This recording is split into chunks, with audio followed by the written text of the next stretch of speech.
आज आपके साथ लाइव हूँ एक फैंटास्टिक पहल के साथ। मैं बताना चाहूँगा कि जो आपका national defence academy NDA and NA का जो एग्जाम डेट प्रपोज किया गया था, दैट इज 5 ऑफ सितंबर, उस एग्जामिनेशन डेट में यूपीएससी के माध्यम से चेंजेस किए गए हैं।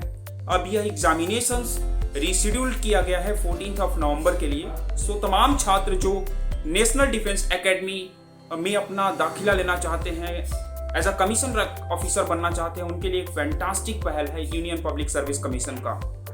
प्रिय छात्रों, जैसा कि आपको पता है कि यह एग्जामिनेशन साल में 2 बार कंडक्ट कराया जाता है, NDA 1, NDA NA 1 and NDA NA 2।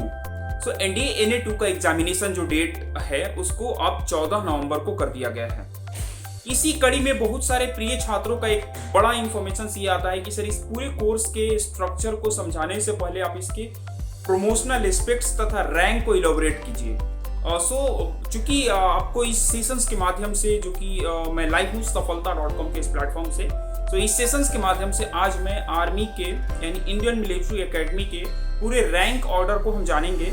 साथ में प्रमोशंस के जो एस्पेक्ट्स होते हैं उसके टेन्योर को भी हम जानेंगे, क्या प्रमोशनल एस्पेक्ट्स है और कितना टाइम लगता है आपको प्रमोट करने में। प्रिय छात्रों, एनडीए एग्जाम्स की अगर मैं चरण की बात करूं नेशनल डिफेंस एकेडमी का, प्राइमरली आपको इसके रिटन एग्जामिनेशंस को देने होते हैं। रिटन में आपको 900 नंबर के पेपर होते हैं, जिसका विवरण आपको paper 1 that is for mathematics, ध्यान दीजिए कि यह मैथमेटिक्स हायर मैथमेटिक्स होता है।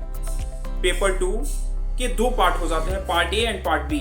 पेपर 2 के पार्ट ए में आपका जीएस होता है, वैसे इस पूरे पेपर को जीएटी के नाम से जाना जाता है, जनरल एबिलिटी टेस्ट। इसमें आपको जीएस के टोटल 400 नंबर होते हैं, जिसमें आपको broadly history, polity, geography, economics, physics, chemistry, biology, current affairs, इसके अलावा मिलिट्री एंड डिफेंस से रिलेटेड आपके करेंट अफेयर्स यानी डिफेंस नॉलेज टेस्ट, ये पूरे जीएस के सेगमेंट हो जाते हैं जो 400 नंबर कैरी करते हैं। इसके पार्ट बी में आपको कंप्लीटली इंग्लिश लैंग्वेज है, जिसमें आपको word power, vocab, synonyms, antonyms, reading comprehension, ये पूरे पार्ट आपको कंट्रीब्यूट करते हैं 200 नंबर।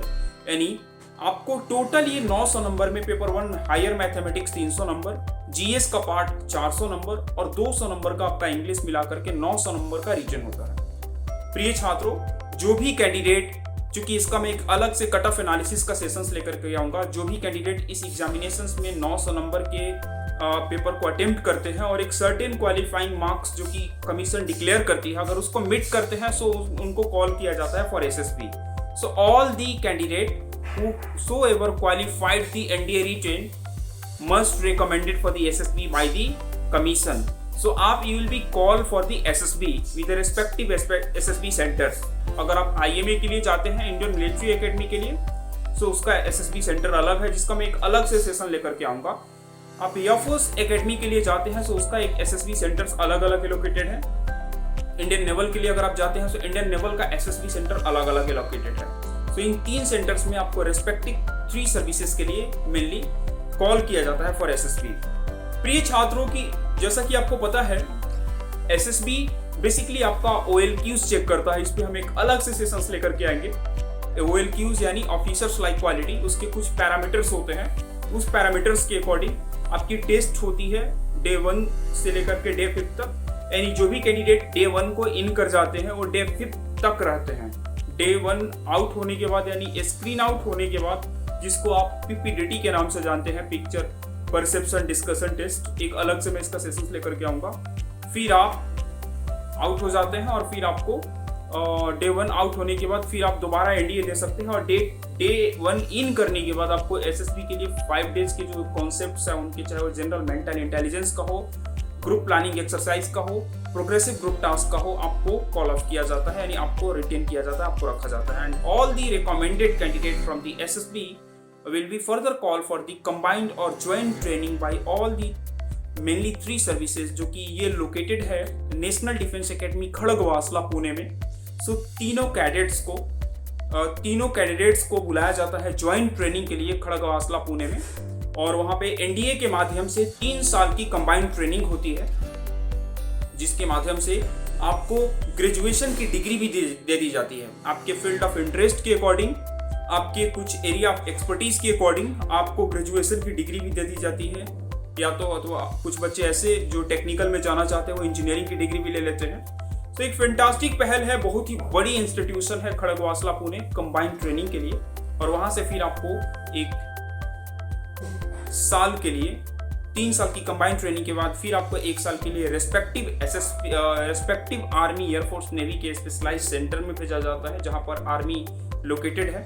सो आपको 1 साल के लिए फिर आर्मी की अगर मैं बात करूं तो आपको देहरादून भेजा जा सकता है, या एयरफोर्स के प्रोस्पेक्ट में बात करूं तो आपको हैदराबाद भेजा जा सकता है, और नेवल के प्रोस्पेक्ट में एजीमला आप जा सकते हैं 1 साल की डिपार्टमेंटल ट्रेनिंग के लिए। यानी 3 साल की कंबाइंड ट्रेनिंग खड़गवासला पुणे, 1 साल की departmental training at your respective जो आपका अलॉटमेंट हुआ है, जिस पोस्ट के लिए आपका अलॉटमेंट हुआ है। सो इसको मैं देखूं तो पूरे 4 साल में आपको बहुत कुछ सीखने को मिलता है, और फिर आप तैयार होते हैं। आर्मी के प्रोस्पेक्ट में आप बात करूं तो एक कमीशन रैंक ऑफिसर पीओपी के बाद, यानी पासिंग आउट परेड के बाद आप तैयार होते हैं कमीशन रैंक ऑफिसर, और आपके पास बहुत सारे ऑप्शंस होते हैं प्रोमोशनल एस्पेक्ट्स के। So from the very start आपका जो इनिशियल पोस्ट होता है वो होता है लेफ्टिनेंट।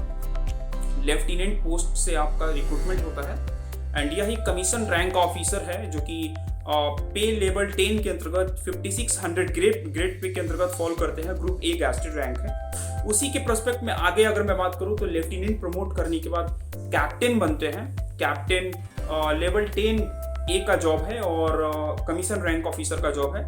कैप्टन सब्सिक्वेंटली प्रमोशंस के बाद आपको इसके टेन्योर को भी मैं बताऊंगा बाद में आने वाले सेशंस में कि एक लेफ्टिनेंट से कैप्टन बनने में कितना टाइम लगता है।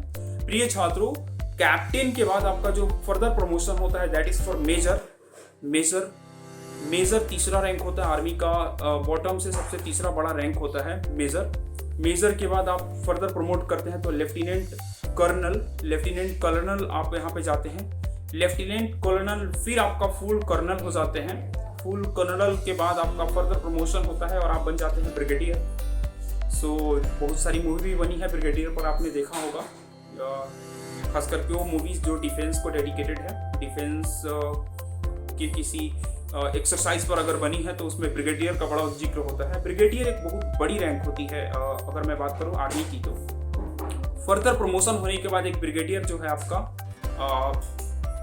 फर्दर प्रमोशन होने के बाद ब्रिगेडियर जो है एक मेजर जनरल रैंक को जाते हैं। Major general, then major general के बाद अगला प्रमोशन जो होता है वो होता है लेफ्टिनेंट जनरल। लेफ्टिनेंट जनरल भी बहुत अच्छी रैंक्स होती है, और लेफ्टिनेंट जनरल के बाद आप इसको बोल दीजिए, जैसे अगर आर्मी की बात करूँ तो वाइस जनरल होता है, या HAG प्लस स्केल्स में आते हैं, हाईएस्ट एडजेसेंट ग्रेड जिसको आप बोलते हैं। इसको मैं अलग से एलैबोरेट करूंगा। So brigadier, then major general, then lieutenant general. बहुत अच्छी रैंक होती है ये आर्मी के अंतर्गत, प्रीमियम रैंक में ये लोग आते हैं, और इनके पास पावर होता है कि ये कुछ कमांड को हिट करते हैं, कुछ कमांड को हिट करते हैं। चूंकि आपको लेफ्टिनेंट अगर मिलेगा तो आप एक बटालियन को हिट करते हैं, कैप्टन भी एक बटालियन को हिट करते हैं, लेकिन ये पूरी कमांड को हिट करते हैं। Western command, eastern command, army के अलग अलग कमांड है। सो लेफ्टिनेंट जनरल के बाद जब प्रमोट आप होते हैं तो vice chief of army staff जिसको बोलते हैं, या थल सेना उपाध्यक्ष जिसको बोलते हैं आप, vice chief of army staff जिसको VCOAS के नाम से भी जाना जाता है। So vice chief of army staff के बाद सबसे जो सुप्रीम रैंक होता है दैट इज जनरल, या आप चीफ ऑफ आर्मी स्टाफ भी बोलते हैं, COAS chief of army staff, जो कि अगर मैं पे मैट्रिक्स की बात करूँ तो तकरीबन 2.5 लाख के इनके इन हैंड सैलरी होते हैं। और अदर पार्ट और अमलगमेंट की मैं बात करूँ जो कि फ्रिंज बेनिफिट्स के अलावे बहुत सारी बेनिफिट्स इनको मिलती है, जैसे कि डियरनेस अलावेंसेस आपको पता है, फ्लाइंग अलावेंसेस आपको पता है, रिस्क अलावेंसेस आपको पता है, हाई एल्टीट्यूड अलावेंसेस आपको पता है। तो इसका एक मैं अलग से सेशंस आप लोगों के साथ लाइव आकर के बताऊंगा कि इस पूरे एस्पेक्ट्स क्या होते हैं। And then chief of army staff supreme rank होता है जो कि NDA अथवा CDS, आप जिस भी एंट्री के थ्रू आर्मी के कमीशन रैंक के लिए ज्वाइन करते हैं तो आपके पास ये ऑप्शंस होते हैं।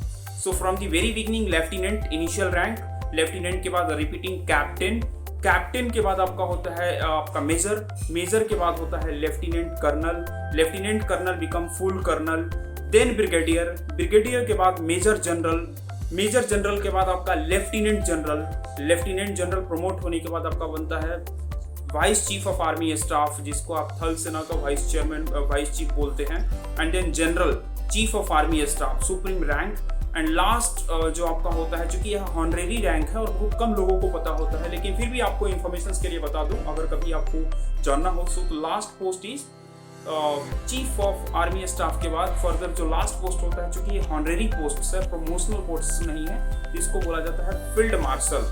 बच्चों एक क्वेश्चंस बनते हैं जीएस के कि अब तक भारत में कितने थल सेना अध्यक्ष रह चुके हैं जिनको फील्ड मार्शल की उपाधि मिली है। सो आपका आंसर होगा आर्मी के पर्सपेक्टिव में 2 व्यक्ति, एक जनरल के.एम. करियप्पा और दूसरा एसएफजे मानेकशॉ।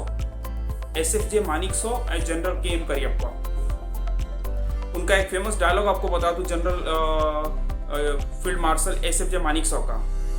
उनका फेमस डायलॉग ये था कि अगर मौत से कोई नहीं डरता है तो या तो झूठ बोल रहा है या तो गोरखा होगा। और आपको पता है गोरखा के कंट्रीब्यूशन को आज़ादी के लिए, बांग्लादेश के पार्टीशन के लिए, अथवा इंडो पाक का जितना भी वॉर हुआ उसमें गोरखा रेजिमेंट का बहुत अच्छा रोल रहा है। तो गोरखा को लीड करते थे एसएफजे मानेकशॉ जी। फील्ड मार्शल की उपाधि मिल चुकी है उन्हें, हालांकि अब वो नहीं है, लेकिन उनकी यादें, उनकी पूरी रची हुई इतिहास आज भी हमारे साथ है। ऐसी ही तमाम जानकारी के लिए आप हमारी वेबसाइट सफलता.com को विजिट करें अथवा आप हमारे YouTube चैनल सफलता क्लास को शेयर एंड सब्सक्राइब करें। जय हिंद।